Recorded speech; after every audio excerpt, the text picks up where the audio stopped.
I don't think that the video clips I'm going to show you today need much introduction at all. It's just Prime Minister Trudeau having an absolute breakdown during a press conference, complaining about all of the people opposing his stupid carbon tax plan. You can tell all of his exasperation is just coming from the fact that he used to think that he was so beloved across Canada, and the hatred that a lot of Canadians have is finally catching up to him. But before I get into the first clip, I just quickly want to mention the fact that I, Wyatt Claypool, am running for the Calgary Signal Hill Conservative Party nomination. If you live on the west side of Calgary, see if you live in the riding and buy a membership and vote for me if you're in the area. Check out my website in the description, wyattclaypool.com. And without further ado, here is the first clip of Justin Trudeau having an absolute breakdown. And that's an easy thing for short-term politicians, short-term thinker politicians, to say, oh, we'll get rid of the price. They don't talk about the fact that they're also going to get rid of that check, the Canada carbon rebate, that puts more money in the pockets of the vast majority of Canadians. And they don't have a plan, or they don't talk about how they're going to actually use the heavy hand of government through regulations or through subsidies or some other way to pick winners and losers in the economy, as opposed to trusting the market.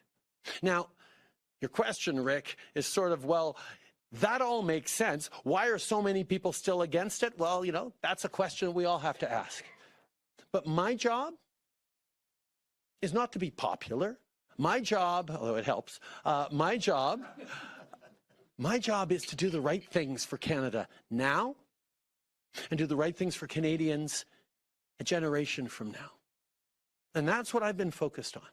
And yeah, it's not always popular. But I know that doing the right things today, that support people today, that deliver that better future a generation from now, 2 generations from now, is going to make a huge difference in the path we take forward. Okay, 3 things on this clip. First, his only support for why the carbon tax should stay is effectively bribery. Well, these people who want to get rid of the carbon tax are trying to take money away from you. They're taking away your rebate benefits.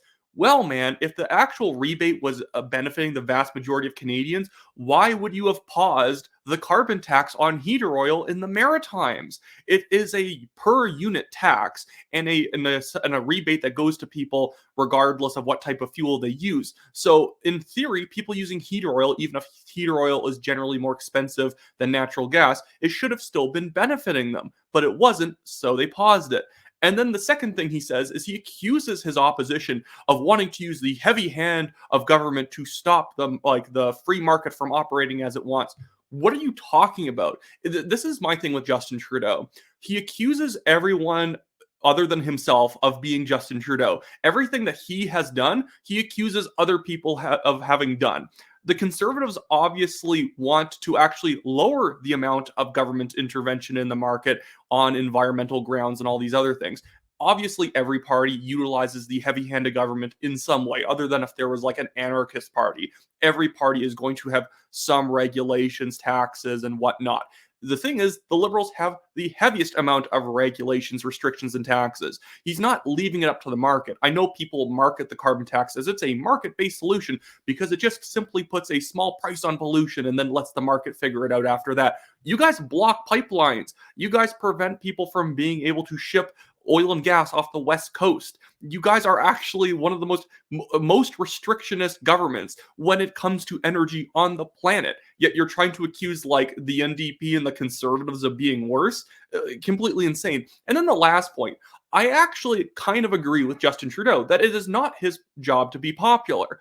Like, you know, Ralph Klein, Jean Chrétien, and Mike Harris, when they cut spending in Ontario, Alberta, and like federally, they were not trying to be popular. The popular thing was just feed more money into the economy through governmental means, and then, you know, just basically give up people a bunch of handouts and be the popular guy who's just going to tell people good news and say that we don't have to cut anything.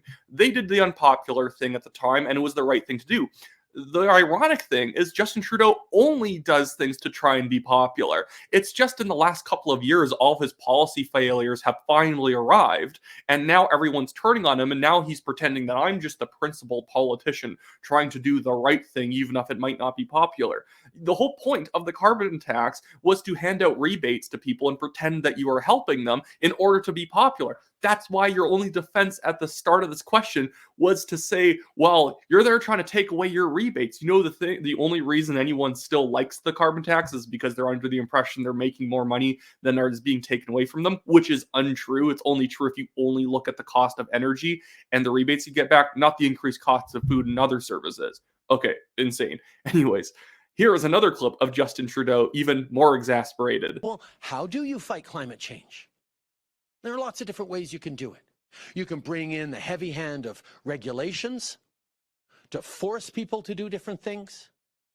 You can bring in different incentives and subsidies and rewards to invest in companies that are actually doing the right kinds of things.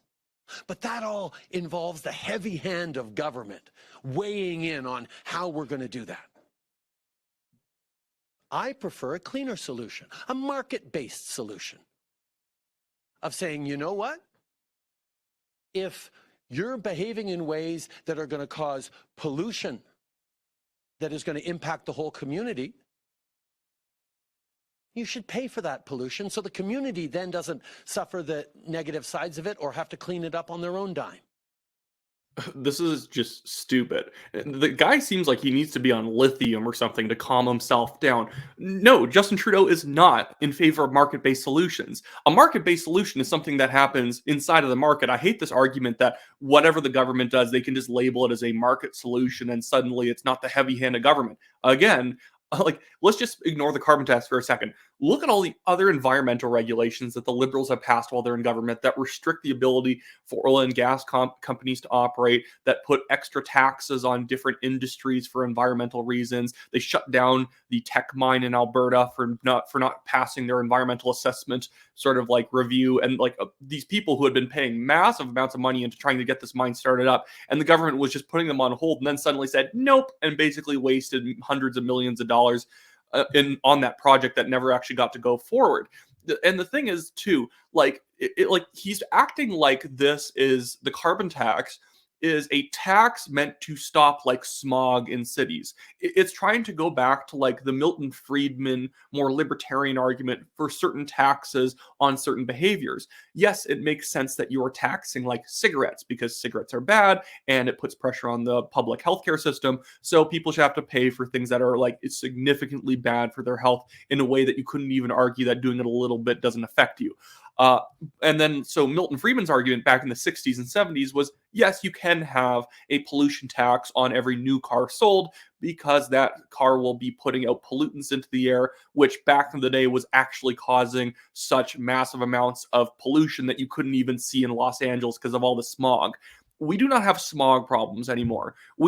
Pollution is carbon going into the atmosphere, which in some vague and abstract way might be causing slight warming of the temperatures. The carbon tax doesn't do anything to actually alleviate the emissions because it is taxing things that people need. People can't just decide, well, the carbon tax is pretty high, I'm just not going to drive to work anymore and I'm going to walk. That's never going to happen. People aren't just unless you bankrupt people, people will always choose to cut back spending on more elastic goods before an inelastic good like food or energy. That's just something that people cannot not spend on. But man, Justin Trudeau is playing a very vigorous game of chess against his worthy opponent, Justin Trudeau. Every press conference these days is Justin Trudeau attacking Justin Trudeau, but then just slapping the label of pure Polyev or vague opposition onto them.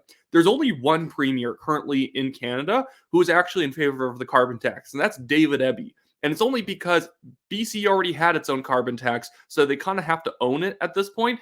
And even then, he might be the most popular premier in Canada. But that doesn't mean that the carbon tax isn't a significant, giant exposure for him as a premier. If he got rid of the carbon tax provincially, he would become more popular. There's a reason most other premiers are wanting the carbon tax to go, even in Newfoundland, where the Liberals are going to win a massive landslide for their government there. The Liberals are extremely popular in Newfoundland, and they want the carbon tax gone.